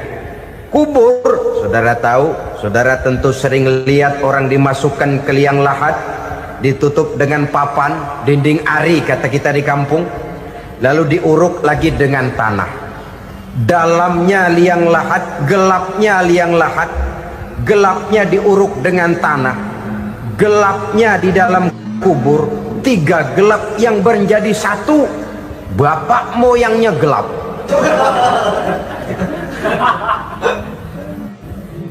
Puasa sunnah ini merupakan terang di alam kubur kita nanti. Yang kedelapan, at-tasqil limizanihi, diberikan keringanan pada timbangan di hari akhirat nanti. Bahwa setelah dibangkitkan dari kubur, setiap kita akan menghadapi perhitungan, akan ditimbang segala macam kebaikan dan segala macam kejahatan yang pernah kita lakukan di dalam kehidupan. Orang yang melaksanakan ibadah puasa sunnah at-tasqilu li mizanihi, diberikan keringanan timbangan hari akhiratnya nanti. Yang kesembilan, an-najah minal bala, diberikan keselamatan dari segala macam bencana. Dan yang ke-10, as-su'ud ala darajatihi, diberikan ketinggian, naik derajatnya, derajat di dunia, lebih-lebih lagi derajat di akhirat nanti. Ini keutamaan yang diberikan Allah Subhanahu wa ta'ala kepada mereka yang melaksanakan ibadah puasa 10 hari di bulan Zulhijjah menurut penjelasan sebagian dari para ulama kita. Jadi setelah puasa Muharram ada lagi puasa Zulhijjah. Kemudian puasa sunnah yang ketiga, puasa sunnah pada hari Senin dan hari Kamis. Apa sumber hukumnya? Diriwayatkan oleh Imam Muslim dari Abi Qatadah, Rasulullah Shallallahu Alaihi Wasallam ditanya tentang puasa pada hari Senin. Kenapa Rasul melakukan itu? Beliau menjawab, zalika yaumu wulidtu fihi wa yaumu bu'istu au unzila alayya fihi. Hari Senin itu adalah hari di mana aku dilahirkan dan hari di mana aku dibangkitkan. Wahyu pertama turun kepadaku pun pada hari itu. Maka sunnah melaksanakan puasa pada hari itu. Adapun hari Kamis, ada hadis yang diriwayatkan oleh Imam Turmuzi dari Abi Hurairah, Nabi bersabda, tu'radul a'malu yaumul isnaini wal khamisi fa uhibbu ay yu'radu amali wa ana sha'im.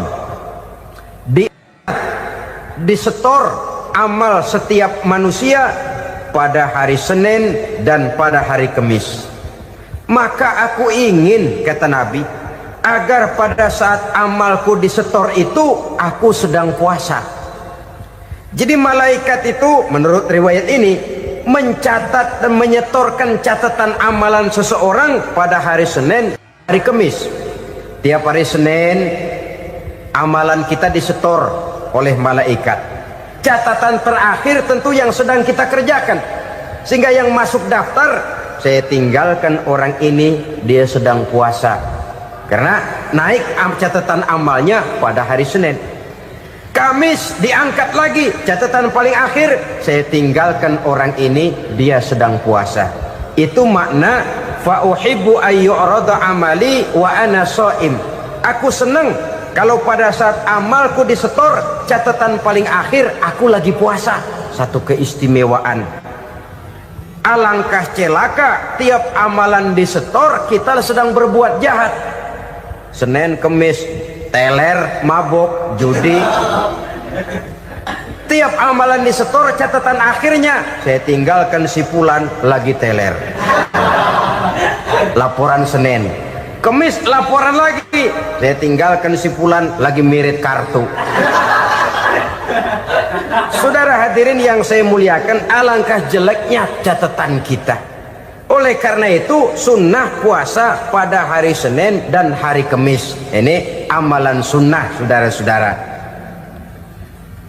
Dan oleh karena ini amalan sunnah, sebagian ulama memberikan penjelasan, walaupun lupa niat, kalau sudah malam itu lupa niat, boleh niatnya sudah siang puasa sunnah ini, dengan catatan dari pagi belum makan apa-apa. Malam saudara lupa, tahu-tahu ingat ini hari Senin, ini hari Senin, dah jam 10, niatlah jam 10 itu sah puasanya, asal dari pagi belum makan apa-apa. Tapi kalau sudah dapat 2 piring baru niat jam 10, itu lain, ngojek namanya. Jadi puasa sunnah yang ketiga, puasa pada hari Senin dan hari Kamis. Yang keempat, puasa jenis sunnah yang keempat, puasa 6 hari di bulan Syawal. Diriwayatkan oleh Imam Muslim dari Abi Ayyub bahwa Nabi bersabda, man shoma ramadhana summa atba'ahu sittan min Syawal kana kasyamid dahri. Barang siapa yang berpuasa di bulan Ramadan kemudian diikutinya dengan 6 hari di bulan Syawal, maka dia seolah-olah seperti orang yang berpuasa 1 abad lamanya. Allahu Akbar. Demikian besar keuntungannya. 6 hari di bulan Syawal sama dengan orang yang berpuasa 1 abad lamanya. Ini fadailul a'mal, saudara-saudara. Jangan diartikan karena menang sudah puasa 6 hari bulan Syawal, Ramadan tahun depannya lantas nggak puasa. Kenapa? Ukurannya sudah 1 abad. Bukan itu pengertiannya. Ini mendorong orang memberikan ganjaran pahala yang sedemikian besar. 6 hari setelah Ramadan, artinya di bulan Syawal. Tidak pada hari pertama Syawal, karena haram hukumnya berpuasa pada hari fitri itu. 6 hari di bulan Syawal. Tinggal lihat yang mampunya saja. Boleh berurutan, boleh tidak berselang-seling, boleh, asal saja jumlahnya 6 hari selama masih bulan Syawal itu. Hari ini 3 hari lagi, 4 hari lagi, diselang-seling atau berurutan, itu juga lebih baik. Puasa sunnah 6 hari daripada bulan Syawal. Kemudian yang kelima, puasa sunnah 3 hari pada setiap bulan. 3 hari pada setiap bulan. Diriwayatkan oleh Imam Bukhari dan Muslim dari Abi Hurairah. Abi Hurairah bercerita, "Ausani khalili sallallahu alaihi wasallam bisalasin." Kekasih saya Rasulullah berwasiat kepada saya, memesankan benar-benar kepada saya untuk melaksanakan 3 amalan yang terpuji. Pertama, siyamu salasati ayyamin min kulli syahrin. Puasa 3 hari dalam setiap bulan. Ini wasiat yang pertama. 3 hari pada setiap bulan. Tidak peduli bulan apa saja. Dalam artian ya bulan menurut perhitungan Islam ya. Muharram, Safar, Rabiul Awal, Rabiul Tsani, Jumadal Ula, Jumadil Akhir, Rajab, Sya'ban, Ramadan, Syawal, Zulqa'dah, Zulhijjah dan selanjutnya. 3 hari pada setiap bulan. Tanggalnya tanggal berapa saja. Lebih utama pada yang disebut Yaumul Bid, yaitu hari-hari di mana bulan menunjukkan purnama. Tanggal 13, tanggal 14 dan tanggal 15 pada setiap bulannya itu disunahkan melaksanakan puasa. Itu wasiat pertama, puasa 3 hari pada setiap bulan. Wasiat yang kedua, waraqatai duha, melaksanakan sholat duha sekurang-kurangnya 2 rakaat. Itu wasiat yang dipesankan benar kepada saya, kata Abi Hurairah. Pertama, puasa 3 hari pada setiap bulan. Yang kedua, usahakan jangan meninggalkan 2 rakaat minimal daripada sembahyang duha. Kita tahu sembahyang duha itu sembahyang sunnah di waktu pagi seketika matahari naik sepenggalahan.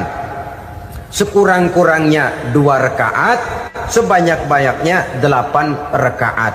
Di antara fadilah atau keutamaan daripada sholat duha ini yaitu menyangkut masalah rezeki dan usaha. Kemudian wasiat yang ketiga, wa an utira qabla an anama.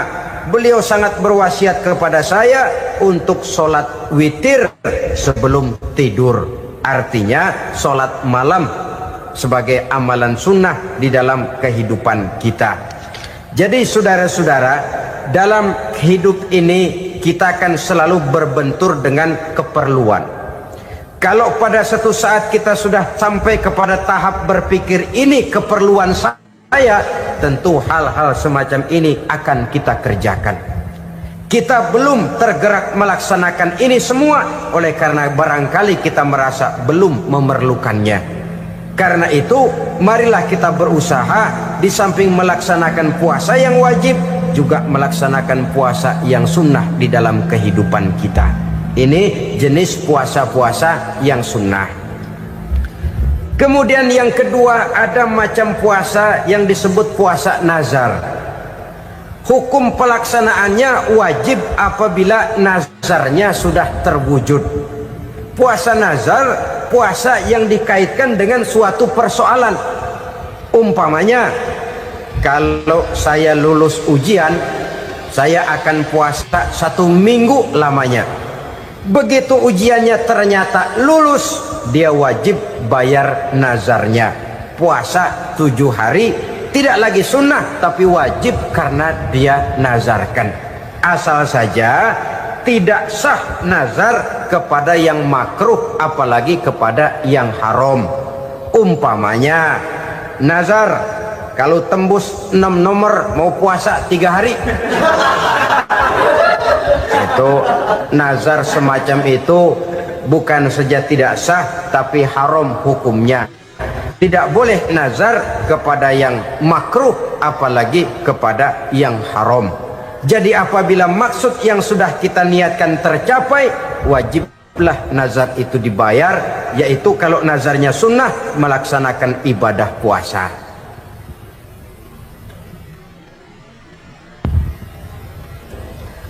Jenis puasa yang ketiga kita kenal dengan puasa wajib. Dan ini kita laksanakan pada bulan suci Ramadan. Tentang teknis pelaksanaan ibadah puasa di bulan Ramadan sudah pernah saya bicarakan pada pertemuan tentang Ramadan dan Idul Fitri. Pada kesempatan ini saya hanya ingin mengajak bahwa di dalam melaksanakan ibadah puasa Ramadan ini, marilah kita mengadakan evaluasi. Kenapa demikian? Barangkali secara jujur, walaupun agak berat, saya masih harus berkata, masih banyak di antara kita umat Islam yang di dalam melaksanakan suatu ibadah terjebak dalam rutinitas ritual. Apa itu rutinitas ritual? Itu bahasa susah. Berhubung saya tidak ingin bicara yang susah-susah, kita bicara yang mudah-mudah saja. Maksud saya, banyak di antara kita umat Islam yang di dalam melaksanakan suatu ibadah itu hanya dengan prinsip asal sekadar gugur kewajiban saja. Akibatnya, sampai sejauh mana ibadah itu berhasil membentuk kepribadian diri kita, kita jarang mengadakan evaluasi dan penilaian. Sholat yang penting gugur kewajiban. Puasa yang penting sudah gugur kewajiban. Haji yang penting sudah gugur kewajiban. Maka jangan heran kalau itu yang jadi prinsip, ibadah lantas tidak punya dampak dalam membentuk kepribadian diri. Banyak orang yang rajin sholat tapi munkarnya jalan terus. Sampai kadang-kadang kita bingung, yang sembahyang dia, yang nyolong dia. Puasanya kelihatannya tekun tapi tidak punya kepekaan sosial. Sama yatim piatu bersifat masa bodoh, sama fakir miskin malah gemes. Tidak lantas tumbuh kepekaan sosial walaupun dia sudah ikut merasakan tidak enaknya lapar dan haus. Ada juga yang sudah haji 4-5 kali mondar-mandir Jakarta Mekah, tapi gaya hidupnya tetap seperti katak di kolong tempurung, picik, sempit pandangan, dangkal hati, tidak terbuka walaupun sudah melihat Islam dalam skala internasional. Yang dia lihat, yang dia saksikan, yang dia pandang tidak sanggup menggugah dan mengubah jiwanya, tidak bisa mewarnai pandangan hidupnya. Inilah akibatnya kalau ibadah hanya dikerjakan dengan prinsip asal sekadar gugur kewajiban. Hasilnya yaitu tadi, hajinya cuma menang topi putih sama serban.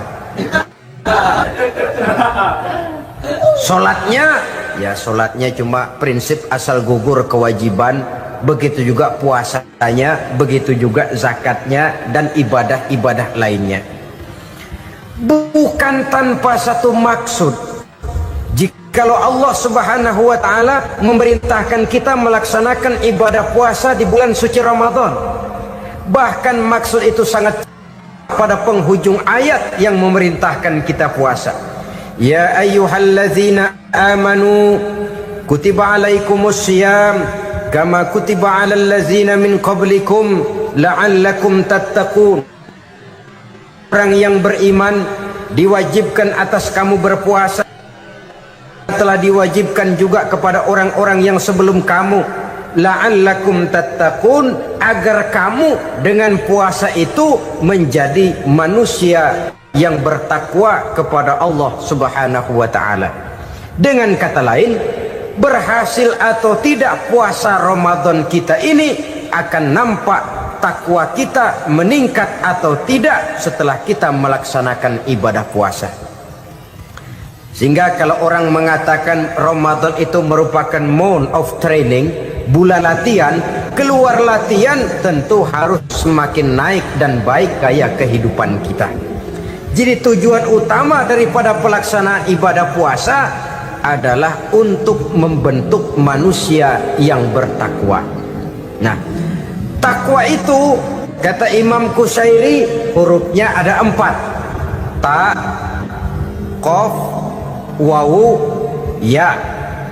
Masing-masing huruf ini simbol dari pribadi orang yang bertakwa, bina dan dibentuk oleh pelaksanaan puasanya. Mari kita lihat. Huruf ta adalah lambang dari sifat tawadhu, rendah hati. Orang yang bertakwa, orang yang tidak mempunyai sifat sombong. Puasa menanamkan kita kesadaran terhadap kelemahan, terhadap keterbatasan, terhadap segala ketidakmampuan yang kita miliki. Ya Allah, baru sehari nggak kena makan, nggak kena minum, sudah begini lemesnya. Puasa memang kalau pagi orang masih sehat, masih terdorong oleh sahur, siang masih lumayan, tapi zuhur ke atas biasanya mulai sikap lemah manusiawi, keterbatasan kekuatan biologis itu mulai nampak. Dari sini tanam satu kesadaran, kalau begitu apa yang mau disembuhkan di hadapan Allah? Kaya, siapa sih orang paling kaya? Ilmu, siapa sih orang paling pintar? Pangkat, siapa sih orang paling tinggi jabatannya? Dari sifat semacam ini lahir introspeksi, rasa mawas diri, timbul sifat tawaduknya, rendah hatinya, tidak melonjak menjadi angkuh dan sombong lantaran sedikit kemampuan dan kekuatan yang dimilikinya. Lalu untuk sikap yang lebih jauh, terwujudlah, terbentuklah apa yang dinamakan stabilitas temperatur batin. Orang tetap konstan menjaga nilai-nilai idealisme yang pernah dimilikinya. Dia mulai dengan adil, dia berjalan tetap dengan keadilan, dan dia berakhir juga tetap dalam keadilan. Jangan mulainya adil, tengahnya setengah adil, di akhirnya malah zolim sama sekali. Ini tidak punya stabilitas temperatur batin. Kan banyak orang begitu toh. Mulanya benar, belakangan mau benar sendiri. Mulanya sudah rela berkorban buat kepentingan orang banyak, belakangan malah selalu mengorbankan kepentingan orang banyak. Waktu di bawah rajin baca ayat kursi, dapat kursi lupa ayat. Stabilitas temperatur batin, tertipu oleh perasaan seolah-olah situasi dan kondisi sudah serba memungkinkan, sudah serba menguntungkan. Orang yang dibentuk pribadinya oleh pelaksanaan ibadah puasa, dia sadar apapun keberhasilannya, apapun kedudukannya, apapun nilai kekayaannya, itu cuma sebagian kecil sekali dari apa yang ada pada zat Allah Subhanahu wa ta'ala.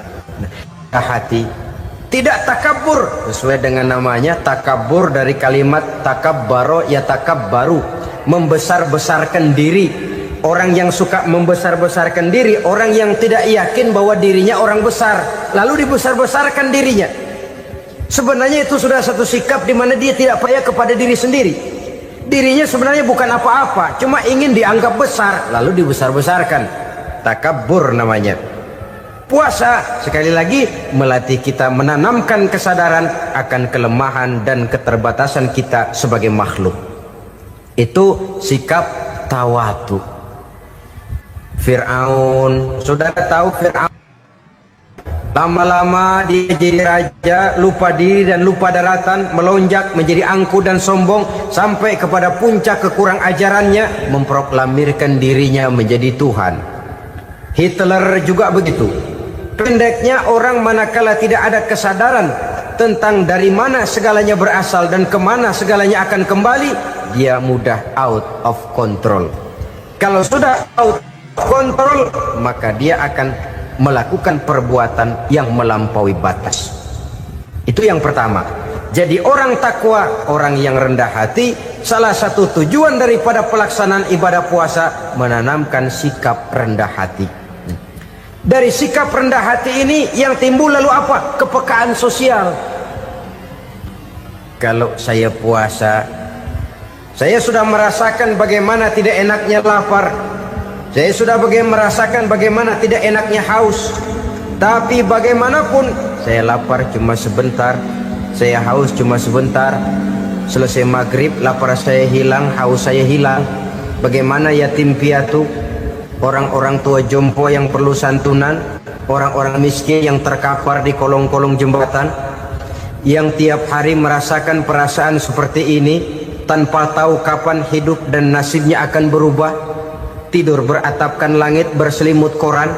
Kalau demikian, saya ini beruntung. Kalau demikian, apa yang bisa saya lakukan untuk mereka? Kepekaan sosial ini lalu timbul dalam apa yang orang sekarang namakan solidaritas kesetiakawanan sosial. Hidup tidak hanya untuk kepentingan diri dan perutnya sendiri saja, tapi mau menolong, mau membantu orang yang memang memerlukan bantuan dan pertolongan itu sendiri. Jangan setelah tahu lapar tidak enak, haus tidak enak, tapi kita tidak mau tenggang rasa, tidak mau timbang rasa.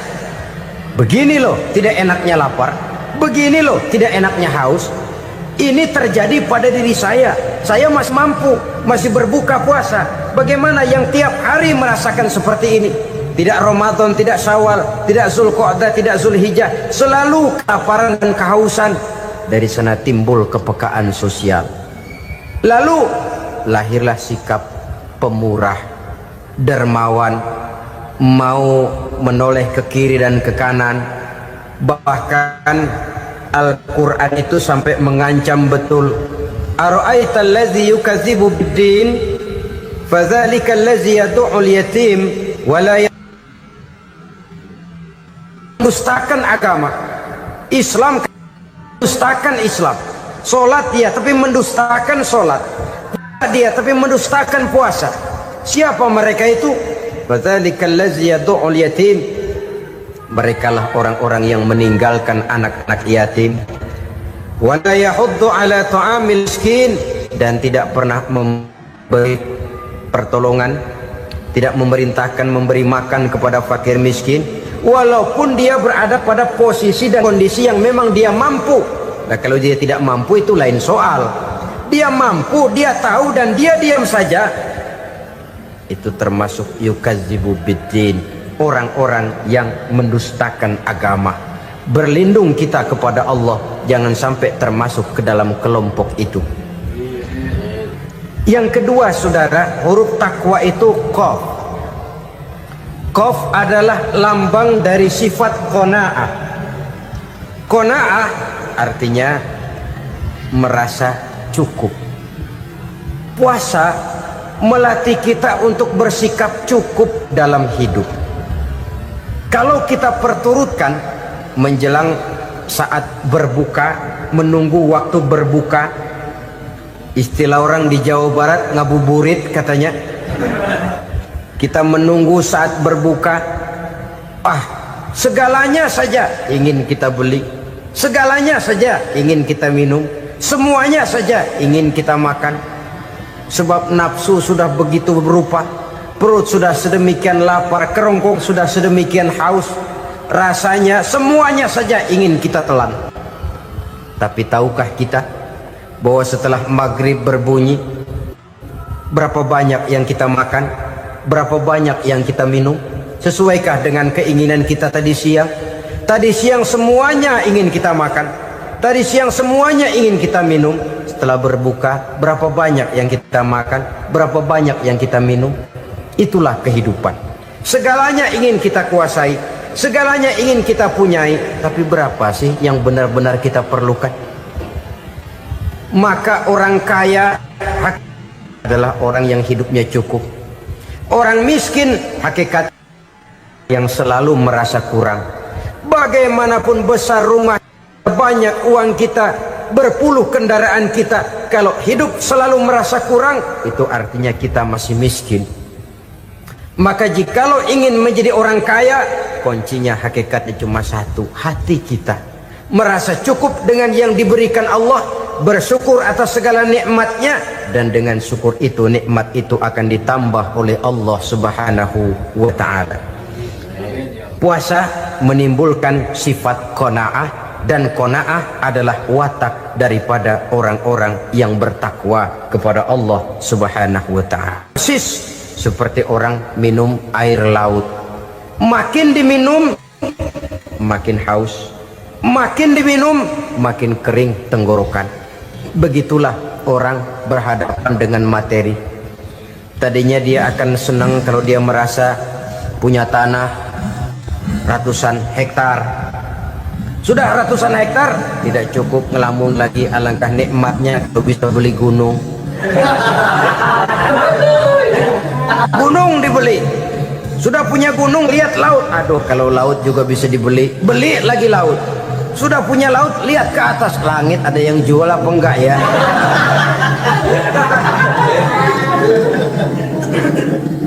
Seperti orang berhadapan dengan air laut yang makin diminum makin membuat kita haus dan makin kering tenggorokan ini. Maka itu harus dihentikan. Sikap untuk menghentikan itu tidak lain adalah dengan sifat qanaah itu tadi, merasa cukup dengan apa yang diberikan Allah, mensyukuri nikmatnya. Itu yang kedua. Yang ketiga, pada kalimat takwa ada huruf wawu. Wawu adalah simbol dari sifat wara dengan ain. Wara, orang yang terpelihara dirinya baik dari yang subuhat, lebih-lebih dari yang haram. Subuhat, saudara tahu, barang yang remeng-remeng. Tapi sungguh pun remeng-remeng, kira-kira prosentasenya 70-30. 70% haram, 30% kemungkinan halalnya. Maka yang subuhat lebih baik dijauhi daripada diambil. Orang yang punya kepribadian wara, dirinya terpelihara, jangankan dari yang haram, dari yang subuhat saja dia sanggup menjaga dan memelihara dirinya.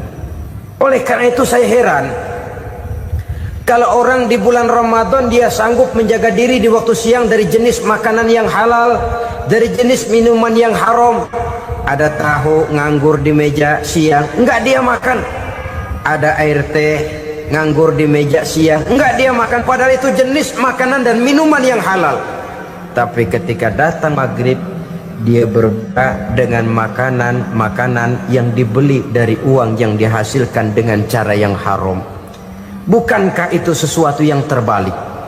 Bukankah dengan demikian sudah tidak lagi menimbulkan sikap yang bisa memelihara dan menjaga kepribadian diri?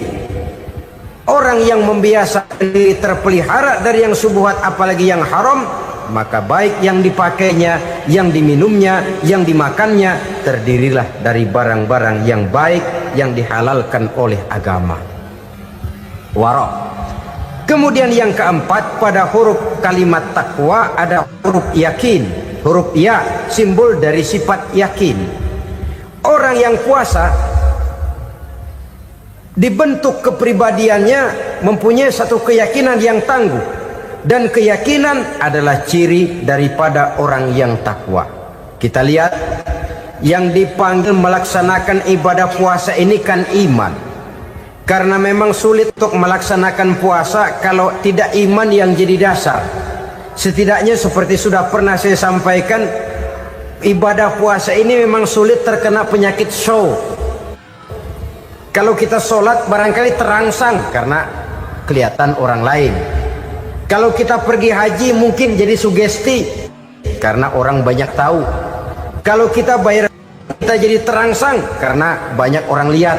Tapi kalau sudah puasa, puasa itu kan yang tahu cuma kita dan Allah saja. Ya, kita sholat, orang lain lihat, kita jadi rada semangat. Kita pergi haji, orang lain banyak ngantar, kita semangat. Kita bayar zakat, orang lain banyak saksikan, kita bersemangat. Tapi kita puasa, siapa yang mau nyaksiin kita puasa? Siapa yang mau memuji kita puasa? Siapa yang mau menyanjung kita puasa? Itu cuma urusan kita dan Allah. Oleh karenanya, dasar daripada pelaksanaan ibadah yang harus mencegah tenggorokan segalanya jadi nikmatan. Tidak ada kerja yang lebih indah selain kerja yang didasarkan kepada satu keyakinan bahwa yang kita kerjakan itu adalah sesuatu yang benar. Dalam hal ini sesuatu yang diperintahkan oleh Allah Subhanahu wa taala kepada kita. Saudara-saudara kaum muslimin rahimakumullah. Demikianlah titik evaluasi kita. Jangan berpuasa hanya dengan prinsip asal sekadar menggugurkan kewajiban saja, yang akan berakibat Ramadan tahun ini berakhir begitu, Ramadan terjebak menjalani rutinitas ritualnya saja. Bahkan kadang-kadang yang nyata betul, Nabi menganjurkan tingkatkan ibadah pada 10 hari yang akhir di bulan Ramadan, tanggal 20 sampai akhir Ramadan. Yang kita praktekkan malah kegiatan ibadah kita justru menurun pada 20 Ramadan yang akhir. Coba lihat 20 Ramadan ke atas, itu pasukan tarawih paling kelas 60-70 tahun ke atas. Kemana yang lain sudah berpikir menghadapi lebaran, berpikir pulang mudik, berpikir macam-macam. Akibatnya konsentrasi ibadah lalu buyar. Dianjurkan Rasul tingkatkan ibadah pada 10 hari yang terakhir. Kita malah makin ke akhir makin lancip.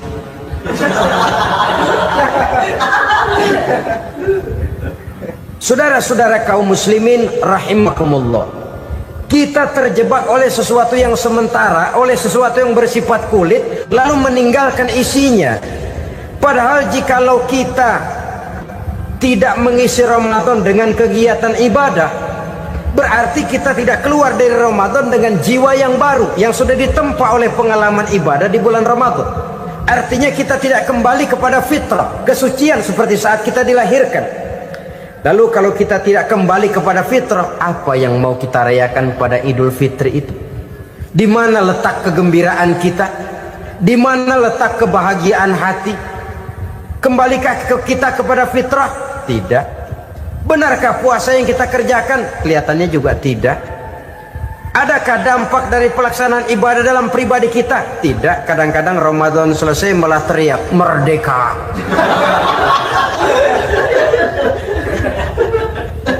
Kalau tadinya Ramadan dia merasa terhalang, mau keluar siang, mau makan siang, bulan puasa, mau minum siang, bulan puasa, mau gandengan, bulan puasa. Ramadan selesai, kibarin bendera, teriak merdeka. Lalu kembali merajalela. Saudara-saudara, dampaknya tidak akan kelihatan. Padahal puasa yang baik, la'allakum tattaqun, membentuk manusia yang bertakwa kepada Allah Azza wa Jalla. Nah, sekarang apa kemudahan dan keistimewaan yang akan diberikan Allah kepada mereka yang sampai kepada tingkat takwa ini? Al-Quran menjelaskan, pertama, may yattaqillaha yaj'al lahu makhraja. Barang siapa yang bertakwa kepada Allah Subhanahu wa taala, maka dia akan diberikan makhraja. Makhraja itu jalan keluar dari segala macam kesulitan. Jalan keluarnya ada saja. Menurut ukuran kemampuan dia tidak mungkin, mustahil, tidak bisa, mana mungkin. Tapi pada waktunya ada saja jalan keluarnya. Termasuk jenis yang yaj'al lahu makhraja. Orang yang bertakwa kepada Allah selalu diberikan jalan keluar dari segala kesulitan yang dihadapinya. Siapa sih orangnya yang tidak pernah sulit dalam hidup? Siapa orang yang tidak pernah mengalami kesulitan? Tapi kadang orang menilai, itu kelihatannya hidupnya enak aja ya, kayaknya nggak pernah mengalami kesulitan. Sebenarnya bukan tidak pernah mengalami kesulitan, Allah selalu memberikan jalan keluar dari segala kesulitan yang dihadapinya.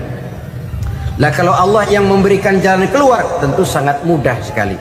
Orang yang bertakwa diberikan jalan keluar dari segala macam kesulitan. Satu. Yang kedua, wa yarzuqhu min haitsu la yahtasib.